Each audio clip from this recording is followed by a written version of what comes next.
This is the remote control of the VT007 vibration plate. I'm going to show you how to replace the battery. I flip over. This is the battery compartment. There's a little latch here. I push this latch down and then just can slide the battery compartment out. Here is the battery. So you can replace that, install a new one. So remember, the positive side of the battery need to face up.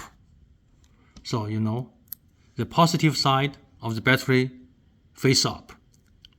Then you can slide it back. Then you have installed the battery for the remote control. Thank you.